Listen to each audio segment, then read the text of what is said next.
Bienvenidos a Tardes Literarias, el programa de literatura en el que intentamos dar voz a todos los autores y autoras, ya sean conocidos o no, pero sabiendo que siempre nos aportan cultura y sabiduría. Un programa para Radio Sapiens, www.radiosapiens.es, todos los domingos a las 7 de la tarde, con Lute Pérez y Vanessa Di Giacomo.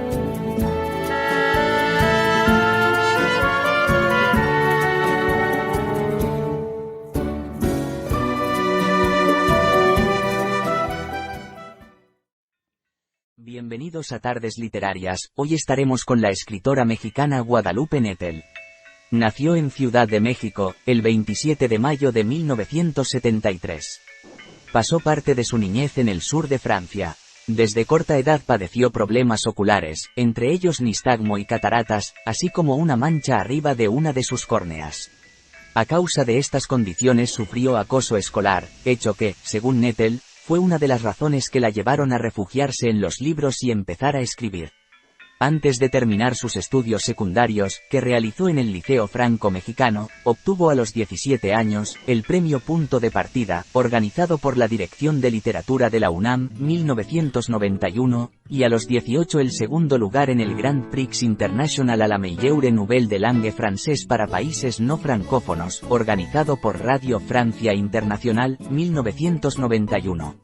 Estudió Letras Hispánicas en la Facultad de Filosofía y Letras de la UNAM y más tarde un doctorado en Ciencias del Lenguaje por la École des Hautes Études en Sciences Sociales de París. En 2007 fue seleccionada por el AI Festival como una de las autoras de Bogotá 39. Desde 2017 dirige la revista de la Universidad de México. En su carrera literaria, Guadalupe Nettel ha escrito libros de diferentes géneros: cuento, novela y ensayo. En 2006 publicó la novela El huésped, finalista del Premio Herralde 2005. En 2008 publicó el libro de cuentos Pétalos y otras historias incómodas. Vino después la novela El cuerpo en que nací, 2011. En 2013 obtuvo el Premio Internacional de Narrativa Breve Ribera del Duero con el libro El matrimonio de los peces rojos 37 y en 2014 el Premio Herralde de Novela con Después del invierno. También publicó Para entender a Julio Cortázar, un ensayo corto sobre el escritor argentino y el ensayo Octavio Paz, Las palabras en libertad, Taurus Colmex. Ha recibido otros reconocimientos como el Premio Ana Segers, 2009, el Premio Franco-Mexicano Antonín Artaud, 2008, el Premio Nacional de Cuentos Gilberto Owen, 2007, el Prix Radio France International, 1993, y el Premio Punto de Partida, 1992. Participó con el cuento Fenetre, en el proyecto In My Room, dirigido por la artista multimedia Agnès de Callé en el Centro Georges Pompidou y adaptado por la cadena de televisión Arte. Ha escrito en varios géneros dentro de la narrativa: cuentos. Juegos de artificios, 1993, Instituto Mexiquense de Cultura. Les Jours Fossiles, 2003, Edicions de l'Eclose. Pétalos y otras historias incómodas, 2008, Anagrama. El matrimonio de los peces rojos, 2013, Páginas de espuma. Novelas. El huésped, 2006, Anagrama. El cuerpo en que nací, 2011, Anagrama. Después del invierno, 2014, Anagrama. La hija única, 2020, Anagrama. Ensayos. Para entender a Julio Cortázar, 2008, Nostra Ediciones. Octavio Paz. Las palabras en libertad, 2014, Taurus. Premios y otros reconocimientos: Premio Cálamo, categoría Otra mirada por La hija única. 2020, ganadora del 32 Premio Herralde de Novela, 2014. Ganadora del 3 Premio de Narrativa Breve Ribera del Duero, 2013. Ganadora del Premio Alemán Ana Segers, 2009. Finalista del Premio Herralde, 2005. Ganadora del Premio Franco-Mexicano Antonín Artaud, 2008. Ganadora del Premio Nacional de Cuento Gilberto Owen, 2007. Seleccionada en el grupo de autores conocido como Bogotá 39, 2007. Segundo lugar en el Grand Prix International à la Meilleure Nouvelle de Langue Française para países no francófonos, organizado por Radio France International, 1991. Ganadora del premio de Nouvelle Jeunesse Alliance Française, organizado por Alliance Française, 1991. Ganadora, en el género cuento, del 24º concurso de la revista Punto de Partida, organizado por la Dirección de Literatura de la UNAM, 1991. Yo soy una persona que adora trabajar en bibliotecas y que considera que son muy importantes para formar una comunidad. He estado en inauguraciones de bibliotecas y he escuchado discursos muy conmovedores de la gente que dice: si yo ahora soy lector, si ahora soy periodista o si ahora soy escritor o editor, es porque había una biblioteca en mi barrio a la que yo iba y ahí descubrí la lectura. Y siento que eso falta muchísimo en este país.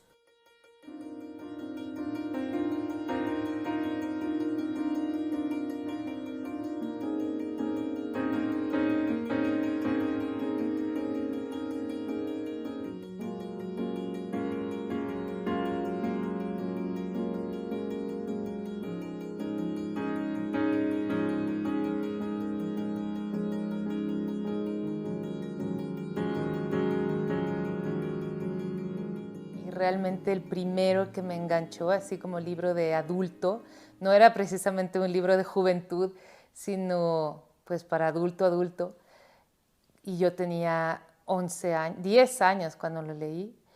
Era La increíble y triste historia de la cándida Heréndira y su abuela desalmada. Y fue un libro que me tocó exactamente todos los botones necesarios porque yo estaba viviendo con mi abuela y me llevaba muy mal con ella. A veces deseaba que se muriera para que mi mamá tuviera que cuidarme de nuevo. Y eso era exactamente lo que le pasaba a la protagonista de esa novela. Quería que su abuela se muriera y se sentía totalmente subyugada, atrapada, casi esclavizada por ella. También es un libro que habla del despertar de un adolescente al erotismo. Heréndira era un poco mayor que yo, pero era exactamente lo que me estaba sucediendo a esa edad temprana, ¿sí? Y el libro ayudó a que terminara de ocurrir. Entonces es un libro que recuerdo con mucho cariño.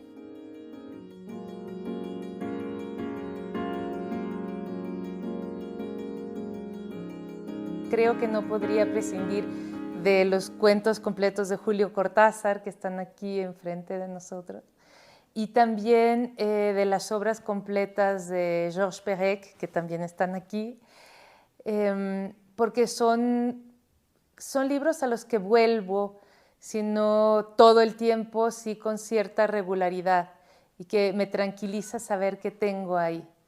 Me gusta releer mitos de todo tipo. Tengo un libro por ahí que es el Diccionario de los Monstruos y regreso con cierta regularidad a hojearlo para no sé, inspirarme de algún monstruo. Si no poesía, yo creo que es a lo que más vuelvo. No sé, me gusta muchísimo Nicanor Parra, me gusta Zbigniew Herbert, me gusta Alda Merini muchísimo, o algunos poetas más clásicos como Arthur Rimbaud o como Baudelaire. Las flores del mal lo busco con cierta frecuencia. Regreso a leer más poesía que ficción, la verdad.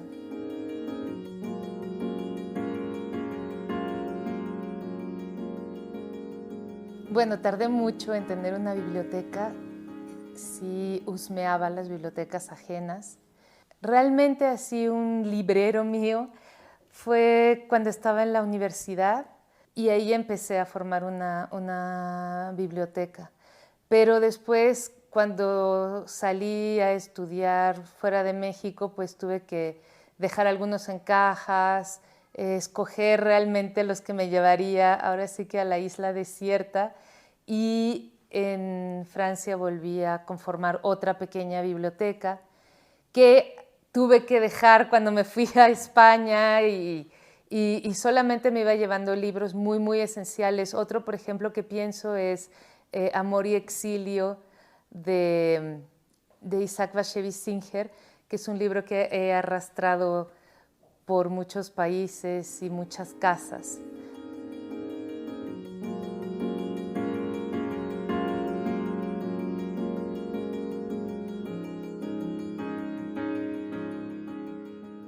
He hecho muchísimo en falta lugares tranquilos, cómodos, con buenas ventanas, buena luz para leer, donde pueda encontrar cosas que quizás no quiera comprar, pero que en ese momento necesito, y también una comunidad de lectores. Creo que las bibliotecas también forman lectores, no es que solamente respondan a una necesidad de la gente que lee, sino que de ahí surgen muchos lectores.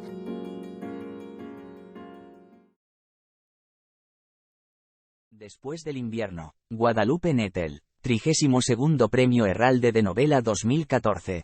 Claudio es cubano, vive en Nueva York y trabaja en una editorial. Cecilia es mexicana, vive en París y es estudiante. En el pasado de él hay recuerdos de La Habana y el dolor por la pérdida de su primera novia, y en su presente, la complicada relación con Ruth. En el pasado de ella hay una adolescencia difícil, y en su presente, la relación con Tom, un chico de salud delicada con quien comparte su afición por los cementerios. Será durante un viaje de Claudio a París cuando sus destinos se entrecrucen. Mientras Claudio y Cecilia describen con minuciosidad su día a día en París y Nueva York, ambos dejan traslucir sus neurosis, sus pasiones, sus fobias y las reminiscencias del pasado que dictan sus miedos, dando cuenta de cómo se conocieron y de las circunstancias que los llevaron a gustarse, a quererse y a detestarse de manera intermitente. Después del invierno muestra con un estilo incisivo, a veces humorístico y a veces conmovedor, los mecanismos de las relaciones amorosas, así como sus diversos ingredientes. Con una banda sonora de fondo en la que suenan Nick Drake, Kind of Blue de Miles Davis, Keith Jarrett o Las Horas de Philip Glass, la historia de amor entre Claudio y Cecilia forma parte de un relato mayor que abarca un periodo importante de sus existencias. Cada uno sigue su periplo trazando un mapa hecho de encuentros y ausencias, de búsquedas e incertidumbres, de anhelos y pesares. Cada uno, obligado por sus circunstancias, desciende al abismo de sus derrotas anímicas en busca de las claves para relacionarse tanto con los otros como consigo mismo, y para construir, si es posible, su propio oasis de felicidad. Guadalupe Nettel ha escrito una novela rotunda, de una ambición e intensidad poco usuales, que ahonda con maestría en su reconocible universo, el de los seres que habitan los márgenes, el extrañamiento, la anomalía. Con ella se consagra definitivamente como una de las voces imprescindibles de la actual narrativa latinoamericana. Capítulo 1. Claudio. Mi departamento está sobre la calle 87 en el Upper West Side de la ciudad de Nueva York. Se trata de un pasillo de piedra muy semejante a un calabozo. No tengo plantas. Todo lo vivo me provoca un horror inexplicable, igual al que algunos sienten frente a un nido de arañas. Lo vivo me amenaza, hay que cuidarlo o se muere. En pocas palabras, roba atención y tiempo y yo no estoy para regalarle eso a nadie. Aunque algunas veces logre disfrutarla, esta ciudad, cuando uno lo permite, puede llegar a ser enloquecedora. Para defenderme del caos, he establecido en mi vida cotidiana una serie muy estricta de hábitos y restricciones. Entre ellos, la absoluta privacidad de mi guarida. Desde que me mudé, ningunos pies excepto los míos han cruzado la puerta del departamento. La sola idea de que alguien más camine por este suelo puede desquiciarme. No siempre me siento orgulloso de mi manera de ser. Hay días en que anhelo una familia, una mujer silenciosa y discreta, un niño mudo, de preferencia. La semana en que me instalé, y pude hablar con los vecinos del edificio, la mayoría inmigrantes, para dejar claras las reglas. Les pedí, de una manera correcta, con un dejo de amenaza, que se abstuvieran de hacer el menor ruido después de las 9 de la noche, hora a la que suelo volver del trabajo. Hasta este momento, mi orden ha sido acatada. En los 2 años que llevo aquí, nunca se ha hecho una fiesta en el edificio.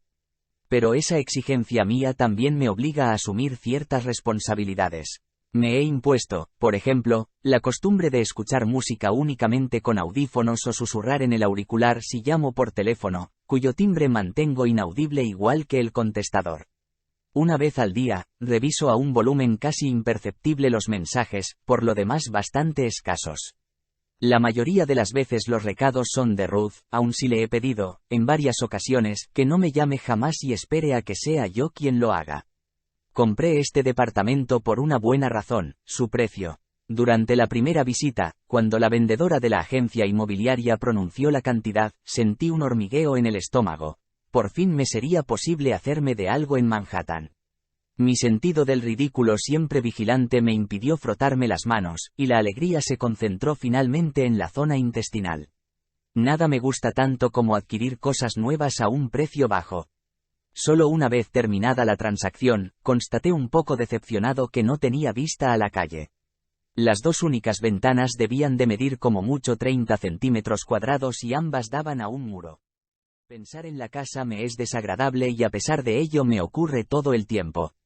Lo mismo sucede con esa novia que se inmiscuyó en mi vida sin que yo pudiera evitarlo. Ruth es cuidadosa y obstinada como un reptil, capaz de desaparecer siempre que mi bota está a punto de estamparla en el suelo y también de esperar a que quiera verla. En cuanto me sereno, vuelve a deslizarse hasta mí, suave y resbalosa. Decir que es inteligente sería exagerar. Su habilidad, desde mi humilde opinión, tiene que ver más con su instinto de supervivencia. Hay animales adaptados para vivir en el desierto y ella pertenece a esta categoría. ¿Cómo justificar, si no, que haya resistido mi carácter? Ruth es 15 años mayor que yo. Sus ojos siempre parecen al borde del llanto y eso les confiere cierto tipo de atractivo. El sufrimiento silencioso la beatifica. Las arrugas, comúnmente llamadas patas de gallo, le dan un aire semejante al de los iconos ortodoxos. Ese martirio reemplaza su ausencia objetiva de belleza. Una vez a la semana, sobre todo los viernes, salimos juntos a cenar o vamos al cine. Duermo en su casa y templamos hasta el amanecer, lo cual me permite limpiar el sable y satisfacer las necesidades de la semana. No negaré las virtudes de mi novia. Es atractiva y refinada. Pasear con ella es casi ostentoso, como pasear del brazo de un escaparate. Bolso Lagerfeld, espejuelos Chanel. En pocas palabras, tiene dinero y estilo.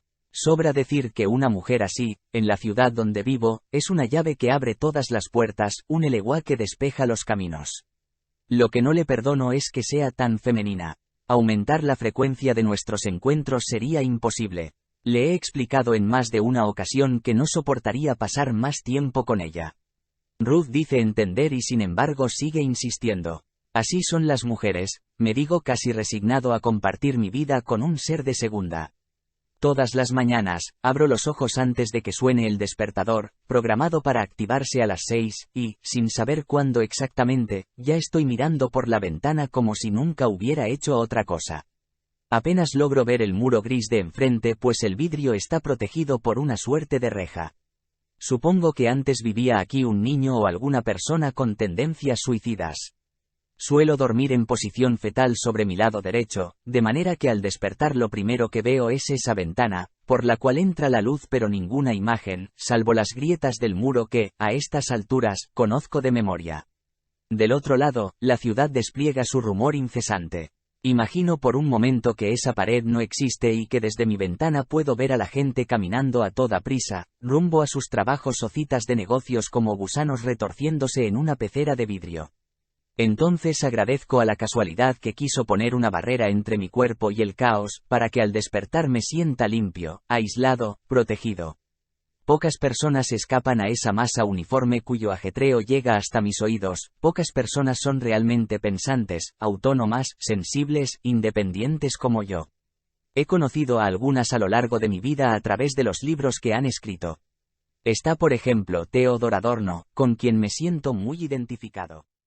Los individuos comunes son deficientes y no vale la pena establecer ningún contacto con ellos si no es por conveniencia. Todas las mañanas, en cuanto el ruido amenazador del mundo atraviesa mi ventana, surgen las mismas preguntas. ¿Cómo mantenerme a salvo del contagio? ¿Cómo evitar mezclarme, corromperme? Creo que si hasta ahora lo he logrado ha sido gracias a una serie de hábitos sin los cuales no podría salir a la calle. Todos los días ejecuto una rutina establecida desde hace muchos años y sobre la cual descansa mi existencia. Ejecutar, es uno de mis verbos preferidos. Por ejemplo, al bajar de la cama, pongo las dos plantas de los pies en el suelo. Eso me permite sentirme firme, inquebrantable. Entro de inmediato a la ducha y espabilo mi cuerpo con un chorro de agua fría. Me seco, fijándome siempre en utilizar el lado áspero de la toalla, y froto mi piel hasta enrojecerla para estimular la circulación sanguínea. A veces, sin querer, miro hacia el espejo, gesto que me hace perder algunos preciosos segundos, y compruebo con horror que mi pecho, al igual que mis brazos y piernas, está lleno de pelo. No logro resignarme al alto porcentaje de animalidad que hay en el ser humano. Los instintos, los impulsos, las necesidades físicas son dignas de todo nuestro desprecio, pienso mientras me siento a defecar en el inodoro estratégicamente colocado donde no sea posible mirarse en ningún reflejo. Nunca tiro los papeles en la taza, la sola idea de que un día se tupa el excusado me horroriza. Todas las mañanas detengo con el dedo la palanca y apoyo hasta constatar que el producto se ha perdido para siempre en el remolino antiséptico del agua teñida de azul por el desinfectante que vierto en él. Ingiero mis alimentos rápido y de pie, frente a la otra ventana, que, como ya he señalado, también da a un muro. Esa ventana está orientada hacia el edificio de enfrente, donde de cuando en cuando aparece algún vecino regando las maticas de su balcón con una sonrisa idiota. Siempre que esto ocurre, prefiero suspender el desayuno a correr el riesgo de tener que responder a algún saludo. El más mínimo contacto puede ser irreversible. Si permito que la cortesía se interprete como un gesto amistoso, los vecinos podrán presentarse con cualquier excusa o, peor aún, pedir algún favor. Es una lástima, porque la cortesía es algo que teóricamente me parece hermoso. Me agrada que las personas que no me conocen sean amables conmigo. Cuando eso sucede, lo disfruto muchísimo y me gustaría poder retribuirlo. Por desgracia, no todo el mundo reacciona de la misma manera. La cortesía también puede ser una puerta de entrada a la intimidad y no es necesario decir que abundan los aprovechados. Guadalupe Nettel nos habla sobre la hija única. 3 mujeres enfrentadas a la maternidad. 3 maneras de afrontarla. Una intensa y deslumbrante novela sobre la familia en el mundo actual. Mirar a un bebé mientras duerme es contemplar la fragilidad del ser humano. Escucharlo respirar suave y armoniosamente produce una mezcla de calma y sobrecogimiento. Observo al bebé que tengo frente a mí, su cara relajada y pulposa, el hilo de leche que escurre por una de las comisuras de sus labios, sus párpados perfectos. Y pienso que cada día uno de los niños que duermen en todas las cunas del mundo deja de existir. Se apaga sin hacer ruido, como una estrella perdida en el universo, entre miles de otras que siguen alumbrando la oscuridad de la noche, sin que su muerte provoque en nadie desconcierto, con excepción de sus parientes más cercanos. Su madre queda desconsolada de por vida, a veces también su padre. Los demás lo aceptan con resignación pasmosa. La muerte de un recién nacido es algo tan común que a nadie sorprende. Y sin embargo, ¿cómo aceptarla cuando no ha sido alcanzado por la belleza de ese ser intacto? Veo a este bebé dormir enfundado en su mameluco verde, con el cuerpo totalmente suelto, la cabeza hacia un lado sobre la pequeña almohada blanca, y deseo que siga vivo, que nada perturbe su sueño, y tampoco su vida, que todos los peligros del mundo se aparten de él y el vendaval de las catástrofes lo ignore en su paso destructor. Nada te sucederá mientras yo esté contigo, le prometo, aun sabiendo que miento, pues en el fondo soy tan impotente y vulnerable como él. Estuve cerca de esta amiga cuando pasó por todo eso, ¿no? O sea, sí estaba ahí en el hospital, efectivamente, cuando le anunciaron que la niña estaba bien, que iba a vivir, que no era para despedirnos, que estábamos ahí, sino para saludarla. Y fue muy fuerte para mí también ver eso, o sea, imagínate para ella. Pero después, cuando ya encontraron cierta estabilidad y cuando vi cómo le habían dado la vuelta a esa situación trágica, me pareció que valía muchísimo la pena escribirlo, y además a mí el tema la belleza del monstruo es algo que siempre me ha fascinado, ¿no? Sí. Entonces, ver ese bebé completamente inusual, pero con toda su fuerza, y que es encantador, es que luego te mando una foto, es realmente bellísima, tiene una luz, es muy bonita, o sea, físicamente y como persona también. Entonces, me parecía que había que decirlo, que había que contar quién era, que la gente tenía que enterarse de esa historia, ¿no? Sí. Y le pregunté si estaría de acuerdo, porque obviamente si es amiga mía, pues no iba a poderle escribir a sus espaldas o renunciaba a la amistad, y además tenía ganas de que lo hiciéramos juntas, ¿no? Sí. Y ella aceptó, creo que aceptó sobre todo porque tenía ganas de que se visibilizara el tema de la discapacidad neuronal, de los padres que atraviesan por todo eso, o sea, para ella era muy importante. Ella ya abrazó eso como una causa de vida, ¿no? La de visibilizar, está empezando a crear una asociación, y entonces me dijo, ok, hagámoslo. Y así la empecé a entrevistar varias veces, fui a su casa, nos veíamos en el café que está enfrente de su trabajo, y durante 1 o 2 horas ella me iba contando cómo se acordaba, qué sentía, todas estas cosas que después cuento, ¿no? Los detalles de las fotos que se tomaba en la panza, la música que escuchaba, lo que pensaba cuando estaba nadando, eso. Y después de tener esas entrevistas yo empecé a transcribir, y muy rápido todo eso empezó a convertirse en novela, ¿no? Solo que yo me di cuenta de que la historia, si solo me enfocaba en la historia de Alina, iba a ser muy doloroso para mí, para el lector, iba a ser muy asfixiante, y que era importante, o que valía la pena que hubiera como un ir y venir, ¿no? Entre dos historias, que se distrajera un poco el lector y que no estuviera en esta especie de escafandra en la que entró Alina, porque a mí también me hace un nudo en la garganta estar describiendo todo el tiempo. Entonces, así fue como se me ocurrió la historia de Doris y Nicolás, esta narradora refunfuñona, que me encantaba ponerme en los zapatos de una mujer así refunfuñona y como muy contestataria contra la desigualdad en la crianza y todo eso. Y no hablar de mí fue delicioso. O sea, yo no quería que fuera un alter ego mío ni nada, la narradora, solamente quería que fuera ahí un testigo, ¿no?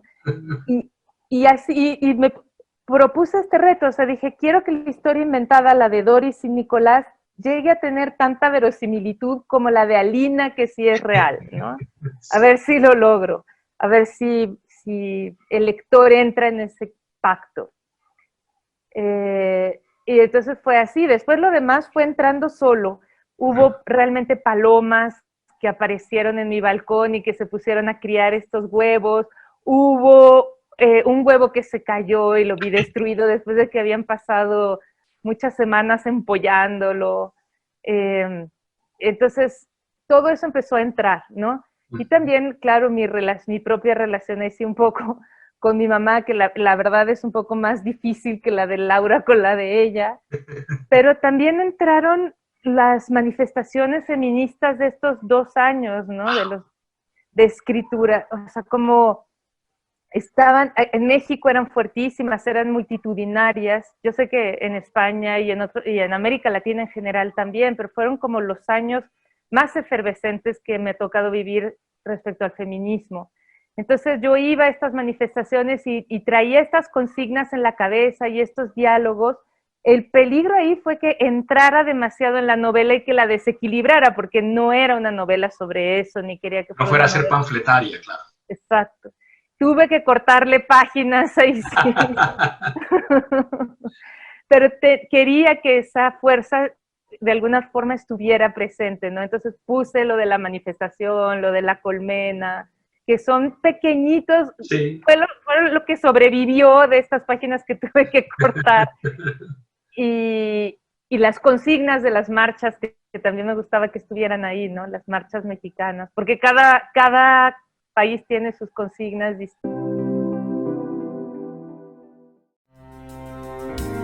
Estás escuchando Radio Sapiens. Ahora, como en cada programa, nuestra compañera Vanessa Giacomo le ha hecho una entrevista a la autora para que nos hable de su trabajo. Guadalupe Nettel se ha convertido en una de las autoras mexicanas contemporáneas más reconocidas a nivel internacional. Su obra se caracteriza por presentar personajes solitarios y desadaptados, que sufren dudas existenciales. De esta manera, se centra en la exploración del dolor, así como en la búsqueda de identidad. En 2006 publicó la novela El huésped, en la que una niña es habitada por una presencia inquietante. Luego, el 2011 fue el turno del cuerpo en que nací, inspirada en la infancia de la autora. Un relato de iniciación en el que una niña con un defecto físico descubre la dureza y la alegría que le puede entregar el mundo. El libro de cuentos El matrimonio de los peces rojos le valió el premio Narrativa Breve Ribera del Duero. En ellos, se centra en seres perdidos en la existencia moderna, en aprender a hacer frente a las adversidades de la vida. Con Después del invierno, 2014, recibió el premio Arralde de novela. En esta narración, trabaja las dinámicas de las relaciones amorosas y las dificultades que tienen las personas para entenderse a sí mismas y lograr ser felices en la realidad actual. El 2020 publicó su última obra, La hija única, afronta la maternidad, el sacrificio, la enfermedad. Hola Guadalupe, empecemos hablando de La hija única. Es una novela en la que nos muestras el mundo de unos padres que, pese a saber que su hija puede nacer con problemas, se arriesgan a tenerla y a cuidarla. ¿Cómo fue tu interés en esta peculiar historia? Hola, soy Guadalupe Nettel, cuentista, novelista y directora de la revista de la Universidad de México. Bueno, a mí siempre me han interesado como bien dijiste, los cuerpos extraños y la enfermedad, cómo la enfermedad nos caracteriza, nos va moldeando y todas las cosas que podemos aprender durante ese proceso. Creo que muchos libros se han escrito desde la convalecencia o desde esta excepcionalidad que nos da el periodo de la enfermedad. Pero este libro en particular, la historia me conmovió muchísimo porque la presencié de cerca. Está inspirada, no diría que es totalmente eso, pero está inspirada en la historia de una amiga muy querida y todo el proceso vivencial que atravesó durante su embarazo. Ella deseaba muchísimo tener un hijo, se decidió tarde, no quiso tomar como un impulso muy joven y a los 35, 36 años de edad decidió que quería ser madre. Pero en el 8º mes de embarazo le dieron la noticia de que la hija que estaba esperando no iba a sobrevivir al parto, que era una certeza la que le dieron los médicos. Entonces, a partir de esa historia que yo viví de cerca como testigo, empecé a imaginar esta novela y fue algo que hicimos juntas. Es la primera vez que me pasa que iba por mi amiga en las mañanas, nos sentábamos enfrente de su trabajo y nos tomábamos un café. Durante ese tiempo yo le iba haciendo entrevistas de todo lo que ella había pensado, sobre lo que había vivido, lo que recordaba de ese embarazo tan difícil. Y por eso la novela acabó siendo algo muy diferente de lo que yo me esperaba, porque yo pensaba que iba a ser algo cortito, una novela muy corta, una nouvelle de hecho, y acabó creciendo porque en esas conversaciones entraron otros temas, el tema de el trato médico, el sistema de salud, las certezas que a veces nos dan, la falta de empatía que muchas veces tienen y también la idea de qué es ser mujer, nacer mujer en un país como este, entre otras cosas, ¿no? Creo que poco a poco, en el proceso de escritura, que fue muy compartido, ella no escribe, pero me iba contando su vida, salieron todos estos temas que hicieron que la novela creciera y hablara de otras cosas, no solo de maternidad. En la novela las protagonistas son 3 mujeres, una de ellas también tiene un niño con problemas. Esa personita. Nico, que también se entrecruza con las protagonistas. Ella, me gustó tomar este punto de vista de una mujer que decide no tener hijos y que incluso milita en contra de la maternidad, porque considera que en esta sociedad en la que vivimos, la práctica de la maternidad es muy injusta. Entonces, piensa que hasta que no hayan cambiado estas desigualdades de género, las mujeres deberían de ponerse en huelga.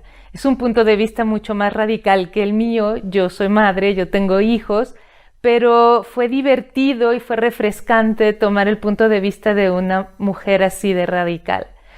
Y ella es este punto de vista que puede observar la vida de su amiga Alina y pensar acerca de las decisiones que ella toma, con las que no está de acuerdo, y a la vez la vida de esta otra mujer que mencionas, que es Doris, su vecina, en la colonia Juárez, en un departamento donde hay muchísima soledad y también el recuerdo de una relación violenta, que era la que tenía Doris con el padre de Nicolás.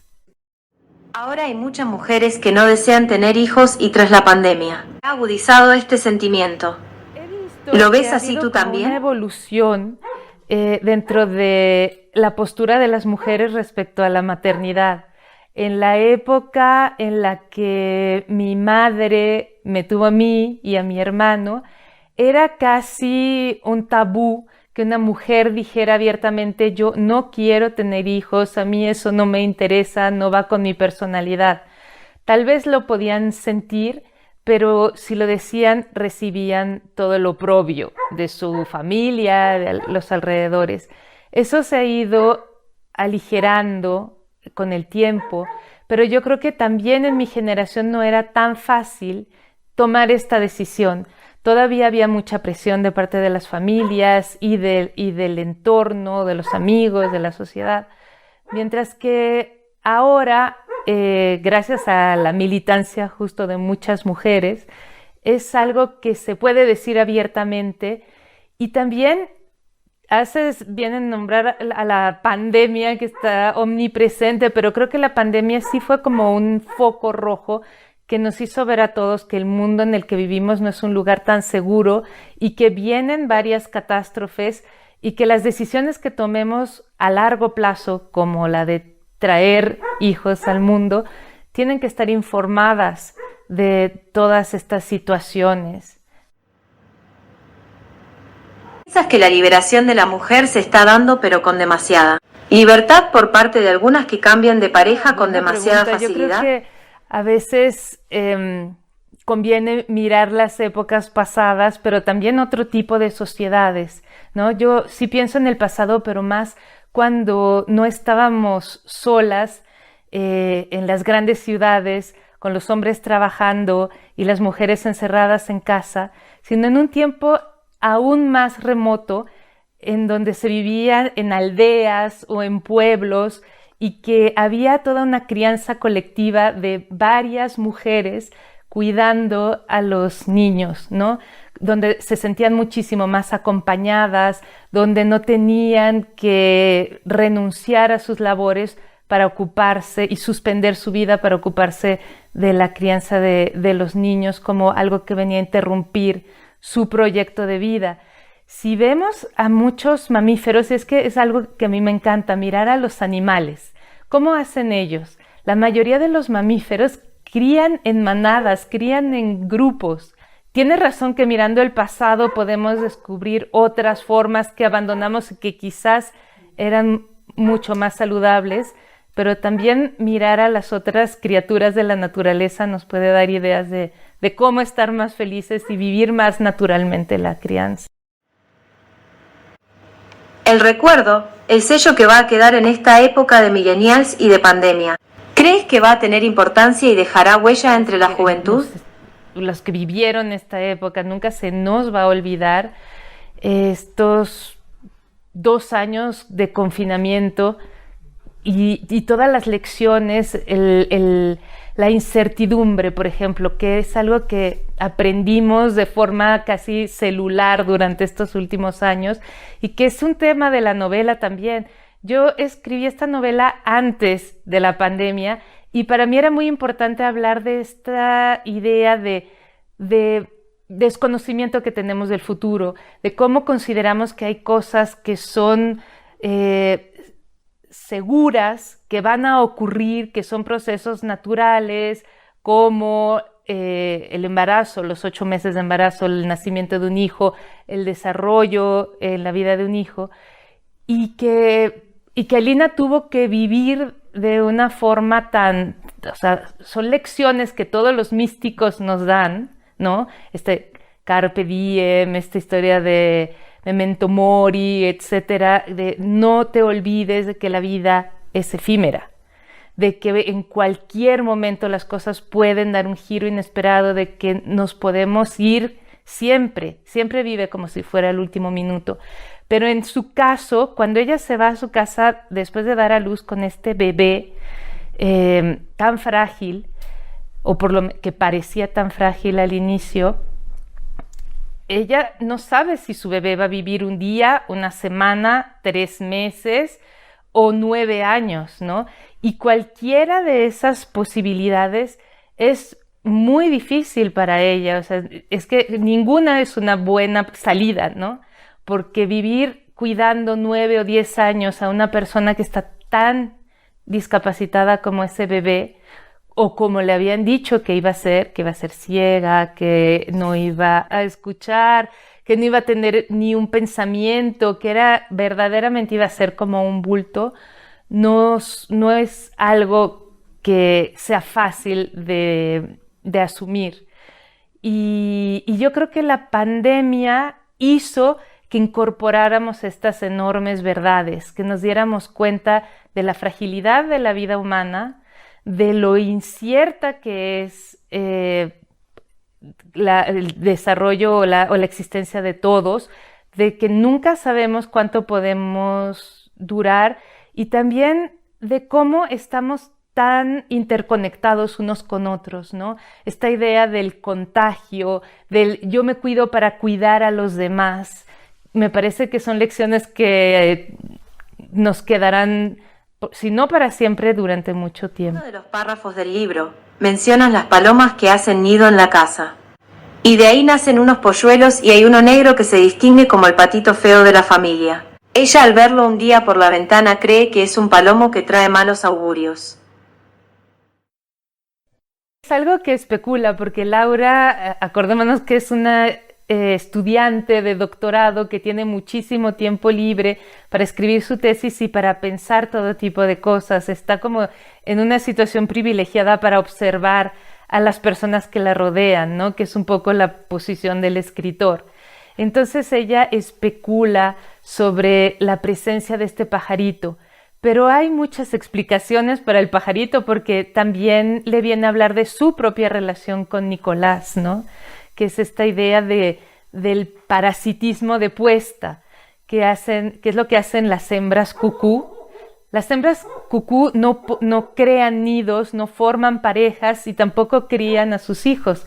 Llegan y ponen su huevo en el nido de otras aves, avientan uno de los huevos y dejan ahí el suyo para que sean otras aves las que se encarguen de criar a sus hijos. Y entonces ella de repente, Laura, se da cuenta de que lleva muchos meses criando al hijo de otra mujer y que de alguna manera le habían ido a poner un huevo en su casa, ¿no? En el nido donde ella vive.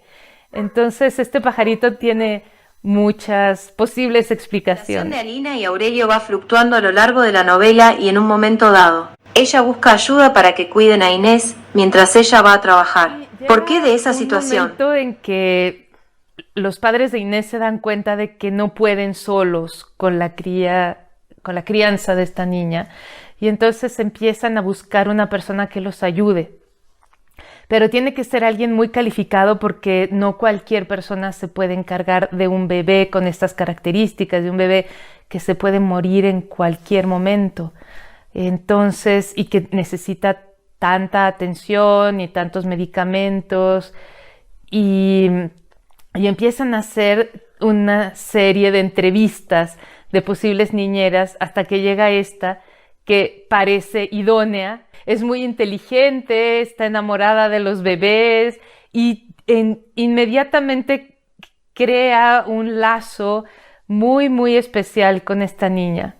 Pero entonces empieza a haber como una competencia entre las madres, y además que esta chica es tan joven y tiene todo el futuro por delante, mientras que Alina va viendo que su cuerpo poco a poco se está declinando, ¿no? Que la maternidad dejó en su cuerpo estragos, y que todos estos meses de desasosiego, de cansancio, de noches sin dormir, pues han hecho mucho más veloz su proceso de envejecimiento. Y entonces yo quería también explorar esa idea de competencia que a veces se da entre las mujeres alrededor justamente de los niños. Aparentemente todos podríamos pensar que es más fácil escribir cuentos o relatos. Todo por la longitud comparado con una novela. ¿Qué opinas de eso tú? Yo creo que, bueno, son géneros muy distintos, y quizás la escritura de un cuento, porque ocupa menos periodo de vida, sea más fácil, pero eso no quiere decir que el resultado vaya a ser bueno. Escribirlo sí es fácil, pero que el cuento sea un cuento logrado no lo es tanto. Entonces, en cambio, la novela, yo creo que la dificultad mayor que tiene radica en la resistencia, en la disciplina, en la incertidumbre justamente que se prolonga y se prolonga hasta que ya tenemos más clara la estructura y la forma que va tomando eso, ¿no? ¿Qué dificultad destacarías en la elaboración de un cuento? El cuento tiene que ser conciso y tiene que crear una experiencia fuerte, que deje una huella en el lector, y tenemos muy poco espacio y pocas palabras para conseguir eso. Entonces, esa es la dificultad. Dentro de Pétalos y otras historias, hay un relato que se llama Traspersiana. ¿Por qué ese nombre? Es la historia de una voyerista, y es lo que está viendo a través de la perspectiva. Sí, la literatura en sí yo creo que es como una práctica voyerista, porque escribimos acerca de la intimidad de los otros, ¿no? Lo podemos ver de las formas más dulces o más perversas que queramos, pero me acuerdo que Amos Oz decía que era como ser invitado, o sea, que leer una novela era como ser invitado a la casa, a la intimidad de una familia, y no solamente al comedor como sucede con las visitas normales, sino también a la recámara nupcial, y saber lo que está pasando allá adentro. No solo los escritores somos voyeristas, sino también los lectores, que nos adentramos a la intimidad de los personajes. Yo creo que es una de las cosas más hermosas que existen, y por eso me dedico a eso, porque generan una compenetración con los otros seres humanos, pero a un nivel como muy espiritual la mayoría de las veces, ¿no? No tenemos que estarlos oliendo, sino que podemos entrar en sus cerebros, en sus corazones, saber a qué le temen, qué esperanzas tienen, cuáles han sido sus experiencias de vida, sus peores pesadillas, y sus momentos más hermosos, y que es un vehículo muy, muy eficaz de empatía. ¿Cómo eliges el tema del relato o cuento? ¿Lo tienes pensando o es algo que se te ocurre en el momento? El cuento justo es algo que se me presenta casi como una evidencia. Por ejemplo, este de Ptosis. Este cuento lo escribí mientras yo vivía en París y estaba caminando por un barrio más bien como obrero y de repente vi una ventana que me llamó la atención porque en medio de todos los edificios grises que no tenían luz, en esta ventana se veía mucha luz y mucho ajetreo, ir y venir de gente. Entonces me asomé y vi que era el estudio de fotografía de alguien que, o sea, después fui a investigar qué era, y que se dedicaba justo a las fotografías médicas, a las fotografías oftalmológicas. Sí. Y fue una revelación. Dije, tengo que escribir un cuento de esta gente, porque primero la escena me llamó muchísimo visualmente y después me pareció que era una historia que daba para mucho. Si hablamos de novela, ¿cómo lo planteas? ¿Te preparas una especie de guión y vas desarrollando? Sí, pero rara vez lo respeto. me da muchísima tranquilidad sentarme a escribir creyendo que sé a dónde voy. Pero en el camino me puedo perder muchas veces. El mapa siempre me ayuda a saber cómo regresar, ¿no? Pero también creo que es bueno aceptar perderse y pasear por otros lados y experimentar cosas. Ese es el problema de la novela, que a veces uno lleva 150 páginas y dice, ¿sirven? ¿Realmente las voy a terminar? Yo he dejado historias en el cajón que me han llevado varios años y cuando pienso que no van a llegar a ningún lado me pongo... Vemos que tu escritura es totalmente distinta a otras escritoras de tu edad. ¿Cómo te decantas por este tipo de escritura, por este género? Lo que escribo no parte de una decisión, sino más bien como de un impulso y de emociones que tengo y de vivencias. Si yo pudiera elegir el tipo de obra que quiero crear, tal vez sería de una manera racional, probablemente sería muy diferente de la que ha estado surgiendo de manera orgánica. Sí, de niña, de adolescente, de joven, dije, nunca escribiré de esta manera, nunca haré autobiografía, por ejemplo, y después hice autobiografía. Nunca escribiré de historias de amor complicadas y después escribí historias de amor complicadas. Nunca escribiría yo una novela acerca de la maternidad y después escribí una novela que tiene que ver con la maternidad. Así que mi obra ha sido una eterna serie de contradicciones. También diriges la revista de la universidad. ¿Qué retos te planteas para esta labor? Ocupa muchísimo de mi tiempo y eso es algo con lo que, no sé, me cuesta siempre, le roba tiempo a la escritura. No me hace tan feliz eso, pero al mismo tiempo me gusta el trabajo colectivo de la edición de una revista, porque la escritura es muchísimo más solitaria, mientras que la concepción de un número es algo que se hace entre muchas personas. Entonces lanzamos ideas, preparamos entre varios una conversación, ¿no? La conversación que se da entre distintos autores de distintas disciplinas alrededor de un tema, como el de los animales, que puede tratarse desde derechos de animales, desde la medicina, desde la psicología, cómo los animales nos permiten hacer ciertas terapias, ¿no? Hay terapias con caballos, con delfines, desde la literatura, obviamente, tanto narrativa como poesía. Hay muchísimos escritores que han escrito poesía acerca de animales. Entonces, toda esta reflexión a mí me enriquece muchísimo y yo creo, estoy convencida de que tarde o temprano esto también, esta pluridisciplinariedad que tiene la revista, informa mis historias de ficción. Y entonces eso es un regocijo para mí. Y también cuando el número por fin se va a imprenta y podemos sentir que el trabajo valió la pena.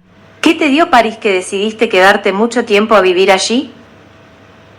Bueno, es una ciudad que amo mucho. Me dio sobre todo la experiencia de la soledad. Creo que yo nunca había sabido lo que es vivir sola hasta que viví ahí. Porque aunque había vivido sola en algunas casas en México y en otros países como Canadá, nunca me había sentido tan profundamente sola como llegué a sentirme ahí. Podía ser doloroso, pero también me permitió una introspección que yo nunca había tenido y encontrar compañía en las lecturas de otros autores o incluso en las figuras imaginarias que andaban por ahí, ¿no? Porque es una ciudad llena de fantasmas. Uno sabe que en esas calles estuvo Georges Perec, uno sabe que en esas calles estuvo Simone de Beauvoir, uno sabe que tiene esta idea de, o sea, que enfrente de mi casa estaba enterrado Oscar Wilde, y cuando yo leía De Profundis, que fue un libro que leí ahí, que para mí está muy, muy relacionado con esa ciudad, sabía que a unos metros estaba enterrado ahí el autor.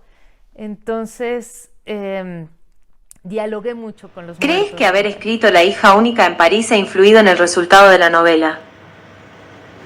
Sí, creo que a mí por lo menos me afecta mucho el entorno, pero no solamente tiene que ver con un país, sino también tiene que ver con la naturaleza. Me siento muy distinta si estoy en una playa que si estoy en el bosque, o si estoy en frente de un lago con una extensión visual muy grande, si estoy arriba de la montaña. Mi estado de ánimo cambia mucho, y también si hay mucho viento, si hay frío, si hace calor. Creo que todas esas cosas influyen en mi manera de estar en el mundo y también en mi forma de escribir. Pero las sociedades también son muy diferentes y creo que sí tienen un peso grande en cómo me siento. Me influyen mucho las conversaciones que tengo alrededor.